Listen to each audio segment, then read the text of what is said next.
लेकिन सत्यवान के पास गरीबी आ गई थी। क्यों आ गई थी? कुछ कारण बन गया, कोई भी कारण बन जाता है। कि पहले क्या हुआ करता था कि एक राजा दूसरे राज्य पर, राजा लोग जब रण में जो लड़ते थे तो कोई हार जाता था राजा, तो कोई जीत जाता था।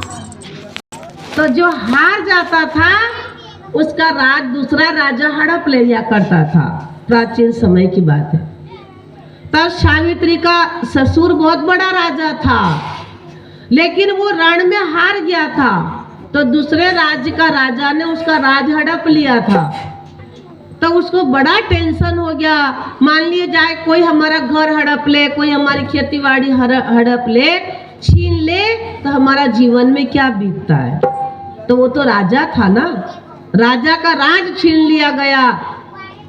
तब सावित्री का ससुर जो होने वाला था, सत्यवान का पिता और माता, वो दोनों के रो रो करके टेंशन ले करके आंखें फूट गई, अंधे हो गए थे वो लोग दोनों, वो सत्यवान के माता पिता।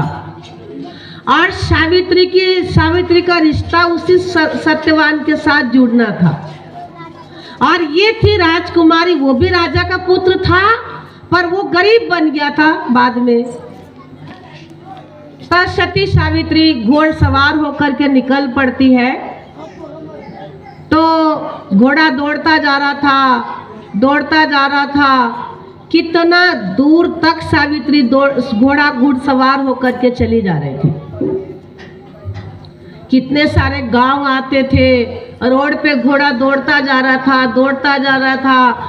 तो गांव के लोग देख रहे थे कि ये राजकुमारी ये कहाँ से आई होगी, इतनी सुंदर है ये, और घुड़सवार होकर के जैसे कि रानी लक्ष्मीबाई की तरह थी वो। दौड़ते कितने गांव आए, कितने लोगों ने देखा, पर उसका घोड़ा कहीं नहीं रुका। और सत्यवान एक कुटिया में रहता था, एक घास फूस की कुटिया बनी हुई थी सत्यवान को, और उसके अंधे माता पिता भी वहां थे उस कुटिया में। उसका कोई मकान नहीं था, सब छीन गया था, राज तो सब छीन लिया था दूसरे राजा ने। और उसके अंधे माता पिता भी उस कुटिया में रहा करते थे, और सत्यवान लकड़ी काट के गुजारा किया पड़ता था, गरीब था। और उसकी कुटिया के पास जाकर के उसका घोड़ा रुक जाता है सावित्री का। तब सावित्री देखती है सत्यवान को, तो गरीब सत्यवान लकड़ी काट के गुजारा करता है। लेकिन इतने बड़े बड़े राजा महाराजा के और भी पुत्र थे, इतने राजा के पुत्र बहुत थे उस समय में, पर सावित्री का होने वाला वर वही था। और उस जगह जाकर के उसका घोड़ा रुक जाता है, और सावित्री को देखता है गरीब सत्यवान को सावित्री देखती है, और उसके घर में उसका रिश्ता हो जाता है और शादी तय हो जाती है। और गरीब सत्यवान के साथ उसने अपनी शादी करी। उसने लोगों ने समझाया कि देख ये बहुत गरीब है। वो कहने लगी कि ये गरीब हो चाहे जैसा भी हो, ये सत्यवान मेरा पति है। और सती सावित्री की शादी हो जाती है। लेकिन शादी में उसने अपने पति से एक संकल्प किया कि देखो मैं पतिव्रता व्रत करूंगी। पतिव्रता व्रत क्या है? ऐसा नहीं कहा कि मैं भूखी रहूंगी, मैं खाना नहीं खाऊंगी। 2 साल का व्रत लिया उसने शादी, और अपने पति से कहा सत्यवान से। उस सती सावित्री को यह भी पता था कि मेरे पति का 2 साल की उम्र बची है, 2 साल ही जिंदा रहेगा। लेकिन मेरे पति को मुझे यमराज से लड़ करके मेरे पति का प्राण छीनना है। तब उसने अपने पति से कहा था कि मुझे 2 साल पतिव्रता व्रत करने दो। पतिव्रता व्रत करूंगी मैं, मतलब आप 2 साल से ये सोच लेना कि आपकी शादी नहीं हुई है, और मुझे ऐसी नजर से देखना कि जैसे कि ये मेरी बहन है, मतलब 2 साल तक माँ की नजर से, बहन की नजर से, एक नारी शक्ति की नजर से आप देखेंगे, और मैं 2 साल का पतिव्रता व्रत पूरा कर लूंगी, जिसके बाद में फिर हम पति पत्नी का रिश्ता से रहेंगे। ये उसने 2 साल का व्रत लिया था,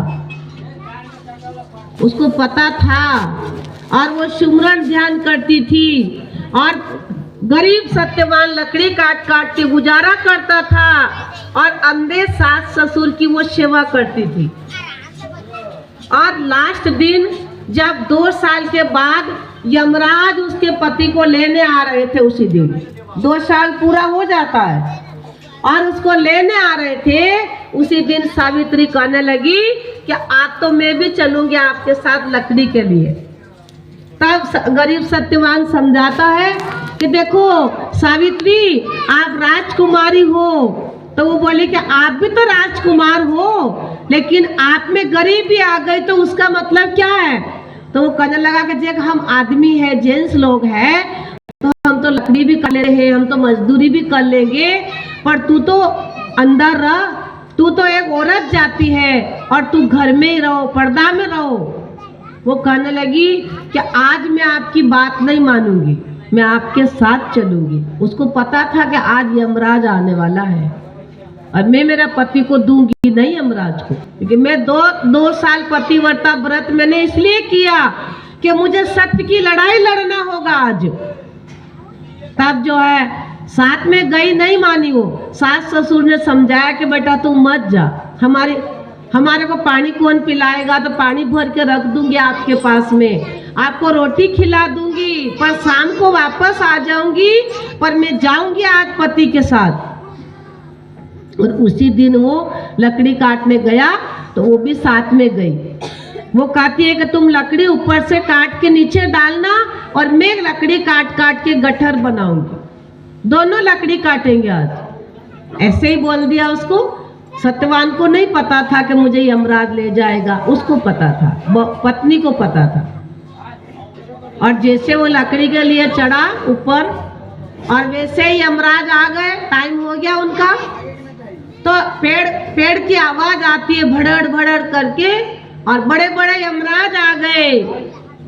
और सती सावित्री समझ गई कि अभी मेरा पति को पकड़ने आ गए यमराज। तो सती सावित्री उसी बड़ के नीचे ध्यान में बैठ जाती है, सुमरन में बैठ जाती है, भजन में बैठ जाती है।